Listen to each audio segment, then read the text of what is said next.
hech narsani keyinga qoldirmaslik kerak. Hatto qahva ichishni ham.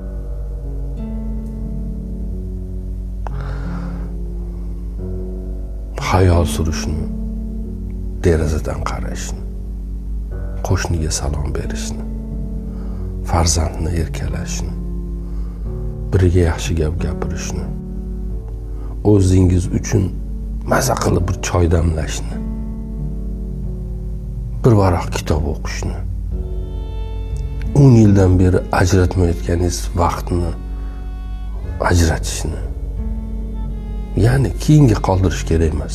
Bugun yashiradigan narsalar bor. Uni qiymati ham bugun, ertaga qiymati bo'lmaydi uni. Masalan, bir finjon qahvani deraza yonida o'tirib yoki bilmadim, kim dengiz bor joyda yashayotgan bo'lsa, sohilda o'tirib, kim o'rmon bor joyda yashayotgan bo'lsa, o'rmonni bir nimasida o'tirib, kim bilmadim, qovun palagini oldida bo'lsa, o'sha yerda damlab, kapaga chiqib olib, qishloqqa tepadan qarab. Bugun iching, bugun qiling. Ertaga u ertani qahvasi. Bugunni choyini, bugunni qahvasini, bugunni suhbatini bugun yashash kerak.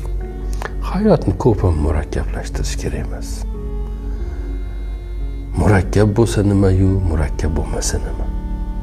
Nima qila olamiz? Qahva ichishdan boshqa, go'zal suhbatlardan boshqa qayerdan olamiz ozuqani? Nafrat qusibmi? Yomon ko'ribmi? Qahvani yuziga sochibmi? Choyini to'kibmi? Gapini bo'libmi? Qahva iching. Choy iching. To'yib sevganlaringiz bilan suhbat qiling. Hayotingizni yashang. O'zingizni hayotingizni, boshqalarning hayotini tinch qo'ying. Ular ham sizni tinch qo'yadi shunda.